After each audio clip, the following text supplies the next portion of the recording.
I just want to say how much I appreciate Puff Daddy for doing the kinds of work that he's doing, because he doesn't have to do this. But this is part of what is important about giving back. You know what? This is a labor of love for Jay, and as a result, he's my friend. We're here to talk about that and nothing else. They can't control me. They can control Jay-Z and Beyonce. Not you, man. But they can't control me. You see, it ain't no name I won't name. It's up. The Chris Tucker that we got now is Epstein Island Chris Tucker, not Smokey. This stuff sounded so outlandish, from like Epstein to even the shit with like Pizzagate and Haiti, and you hear like, man, that shit is so dark. There's no way it can be true. And I would be reading this stuff and be like, something like, again, I'll be like, I'm not that much of a conspiracy theorist to be like, they can't really be trapping little kids and sleeping with them, and and still be billionaires. And the kids were not always enthusiastic about the food that they were being served, so they were always trying to call for pizzas, and you can't order a pizza to the White House. Would love you to come over for pizza, bud. How was the pizza? Was it good? What he make it himself? Mom's pizza was better than Clooney's. They both made, everybody made a certain kind of pizza. There's no pizza we didn't love. Something. Should eat pizza? I was like, no, I don't want to. And then, I just didn't want to.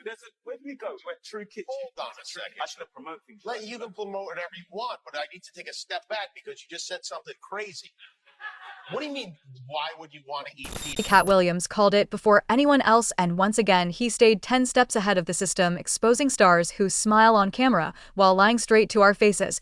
And now that the Epstein files are public, the mask is officially slipping. We finally see which famous names are actually cornered, even the ones fans swore were pure and harmless. Katt Williams didn't just talk, he cracked the door open on Hollywood's secrets the moment he sat down on Club Shay Shay, and judging by his moves, he has no intention of backing off anytime soon. When the Epstein documents surfaced, the reaction was chaos, denial, panic, and excuses, because people refuse to accept that their favorite celebrities might be just as corrupt as the politicians they've distrusted for decades. Look at Jay, for instance. His name surfaced in the documents through an anonymous accuser, and instantly supporters rushed to defend him, saying there was no possible way he was connected to Epstein. They argued the alleged essay occurred in 1996, back when he was only beginning his rap journey in Hollywood. According to the accuser, she regained consciousness inside a room where Weinstein and Jay-Z were present, while Weinstein crossed unforgivable boundaries, touching places no human should ever touch. She also alleged Push A arranged the entire situation behind the scenes. But here's where the narrative cracks wide open. Even if Jay was new to fame, that does not mean he was disconnected from power. Those are two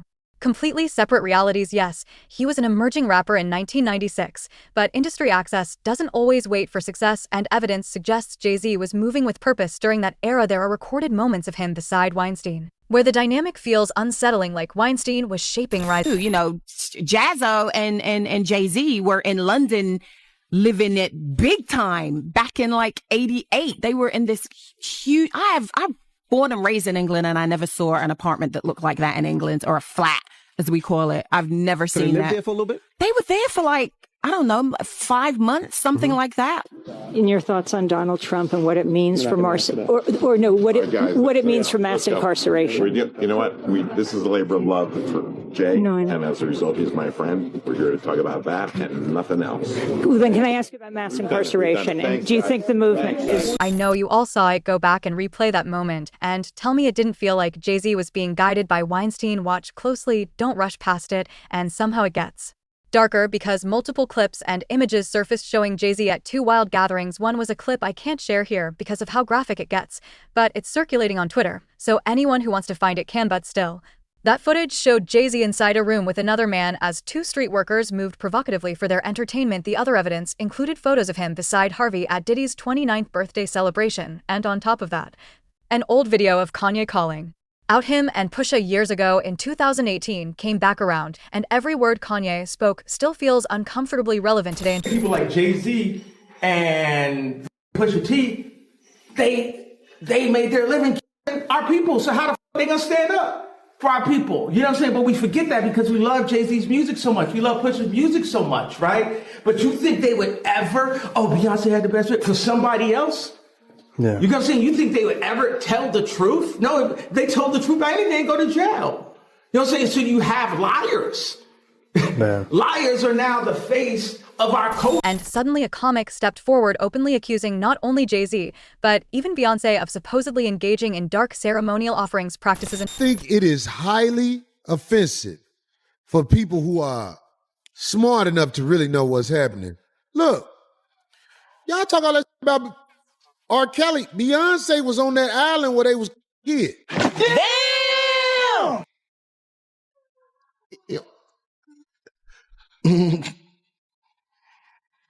Beyonce was on Pedo Island. Beyonce and the camel. Yeah. They say she was in there like, Right.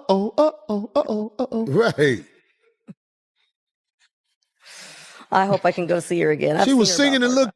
If you like it, put your mouth on it. This is what I'm saying. It's like you give her a pass. You give her a pass.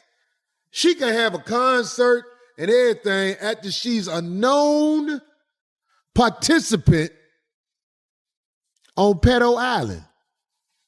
It's like people want to dismiss it. That's why you can't tell me nothing about what the media say about nobody. Yeah, exactly. Because the media is going to make a bad guy out of whoever they want to be the bad. But they weren't the only famous names tied to this list, like I said. Katt already blew the whistle on many of them, and now these documents are practically backing up everything he warned about. For example, Naomi Campbell appears among them, and predictably, the internet went feral. She allegedly boarded the Lolita Express 5 times across 2001 and 2003 two flights, departed from the U.S. Virgin Islands. Where Epstein owned his private island infamous for excess and secrecy, other flights reportedly landed near Sao Paulo, Brazil, adding even more fuel to introduced him on my 31st birthday by my ex-boyfriend Flavio. He was always front and center at Victoria's Secret shows. Did you suspect what he was doing? No. And what he's done is indefensible. And when I heard of what he'd done, it sickened me to my stomach, just like everybody else. Because I've had my fair share of sexual predators, and thank God that I had good people around me that protected me from this. I mean, right now I stand with the victims.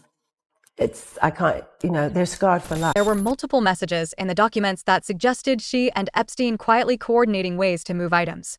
Across borders for his notorious gatherings, those messages circled back to claims about how she was allegedly expected to please him. Plenty of clips showing her scouting models later exploded online, and as the rumor mill puts it, that modeling pipeline was supposedly just a front to supply additional women to satisfy these powerful industry predators behind closed doors. And what do you think she gets out of it? Well, she gets money. When you bring models or people that can easily be manipulated, you get funded. You get funded. How does she own an island being a supermodel? I didn't know she owns an island. Yeah, she owns an island. But this is crime scene investigation. Yeah. But it opens your eyes to things that you never even thought of, and I connect all the dots slowly, but it all makes. Listen, do you remember when Bill Gates faced a TV question asking whether he regretted his ties to Epstein? And his response said, One of the issues that's dogged you is that of your relationship with Jeffrey Epstein.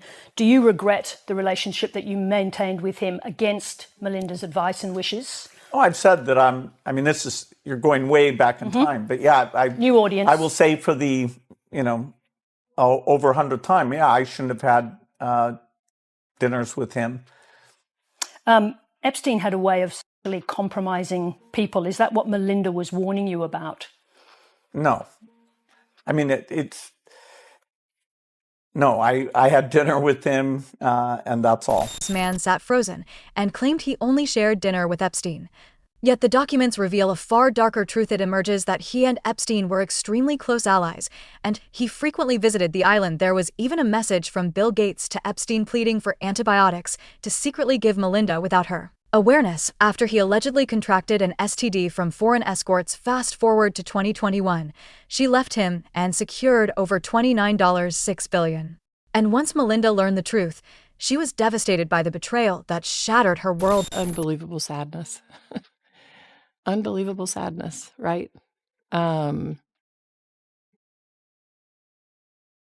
again, I'm able to take my own sadness and look at those young girls and say, my God, how did they, how did that happen to those girls, right? It was many things, but I did not like that he'd had meetings with Jeffrey Epstein, no. And you made that clear to him? I made that clear to him. I also met Jeffrey Epstein exactly one time. Did you? Yes, because I wanted to see who this man was. And I regretted it from the second I stepped in the door. He was abhorrent. He was evil personified. I had nightmares about it afterwards. And then there's Chris Tucker. His name surfaced too, buried inside Epstein's documents and flight records, because reportedly he boarded Epstein's private jet back in 2002, yes. That same aircraft Epstein used repeatedly to travel to, and from his infamous island, Chris and his camp immediately jumped into cleanup mode, claiming he was only on that jet for a humanitarian mission too. Africa centered on AIDS awareness and charity alongside former President Bill Clinton and Kevin Spacey, but hardly anyone believed that explanation, and bringing up Bill Clinton only made it worse because we've all seen the recently leaked images of him inside Epstein's mansion, and let's be honest, he looked far too relaxed there to be unaware of what was really happening. Remember, Chris was moving in those circles while everything was unfolding, yet he wants us to think he had zero idea what was going on. Please, even when Chris was questioned about it later, you could see the anxiety all over him. He struggled to stay composed, stumbling over words and doing everything possible to pretend it was no big deal. You knew Jeffrey Epstein, didn't you?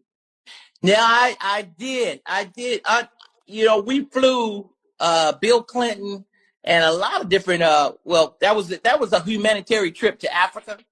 And I met him on that trip because it was his plane. I didn't know who plane we was getting on, but it was a whole bunch of dignitary people. We was with a delegation. And I met him, and you don't know people, what they do in their private lives. So, yeah. But tell me this, Chris. You was on this private plane, and you could tell that it was a private plane because they called it, was it Lolita Express? Oh, yeah, it was a private plane. Yes. Oh, yes. But wait a minute. You didn't never go to that island, did you? No. I don't know where that thing got. Another reason people rejected that so-called humanitarian explanation Chris was pushing is because long before any of this surfaced, Katt Williams had already accused him of getting dirty with Epstein. And everyone brushed it off as jealousy. Turns out Katt was simply early to the truth. So back in January 2024, when he appeared for an interview on Shannon Sharpe's Club Shay podcast, Katt brought up Chris. While discussing the chances of another Friday film, he said the man people see now isn't the same person he once knew, and admitted that if he didn't know better, he might have believed Chris was a genuinely good guy. The Chris Tucker that we got now is Epstein Island Chris Tucker, not Smokey. Oh, Lord. Whew. If I didn't know no better, I'd tell you he's the greatest. I don't care what you say. To be confident and not delusional is a real skill. Most of these confident people we see is really delusional. Well, you don't think they asked Chris Tucker to come back in the second Friday? Smokey was all in Smokey. There ain't no Friday without Smokey. We all agree to that, and there's no next Friday without Friday, and there's no Friday after next without Friday. Friday. We talking about the road because you say that they don't. Here's the thing. Okay. Here's the thing. Chris was allowed to make the decision. At the time that this is happening, Katt Williams is known for smoking weed. Willie Nelson is known for smoking weed. Right. Snoop's known for smoking weed, but none of us is really known except Willie. And I'm saying, Chris Tucker didn't want to be the poster child for smoking weed. He don't smoke weed like that. Right. He in the church. Michael Jackson's best friend. Christmas. Michael Jackson called him Christmas. You ever met a man that gave you a little nickname like that? No. Anyway, just when it felt like Katt Williams had finished dragging these questionable stars into the light, he doubled back and spilled even heavier tea about Ashton Kutcher and Nick Cannon being tied to this mess too. When it comes to Ashton, almost nobody was shocked because his name has long been linked to nearly every notorious industry predator imaginable. On top of that, he's been caught allegedly chasing underage girls, appearing near crime scenes, accused of financially backing human abuse, pushing to free sketchy individuals from prison, and popping up at nearly every Diddy party. He never seems to be moving right.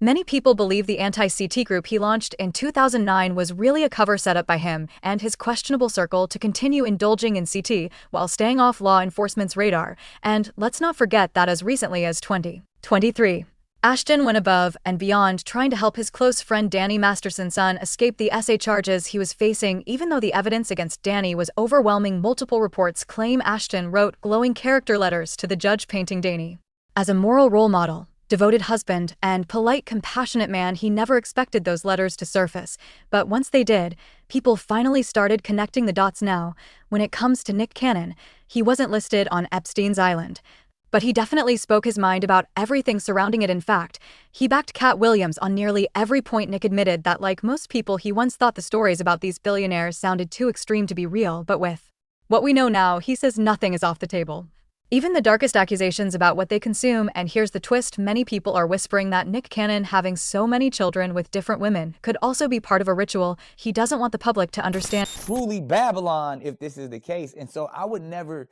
speak out about it too much, because I didn't want people to be like, what the f you talking about? Like, there's no way. Like, it's Pizzagate. If somebody told you about the Epstein shit, and you'd be like, man, come on now. This billionaire is really taking, and what, because I don't want to f it up, but someone that worked for him, even on the child protective services side, was actually snatching those kids that were supposed to be missing kids and providing them to, like, that shit in itself sounds fucking ridiculous. As always, the public had plenty to say. Take one comment that stood out loud and clear: the most terrifying thing about the Epstein files isn't the names, it's how many of them still can't be touched. Someone else added, it's wild how celebrities speak up on everything except the Epstein files. But now I want to hear from you. How do you feel about Katt Williams putting these celebrity names on blast in connection to the Epstein file? And do you honestly believe any of them will ever see a prison cell? Drop your thoughts in the comments down below, and don't forget to tap here to check out this next chaotic video.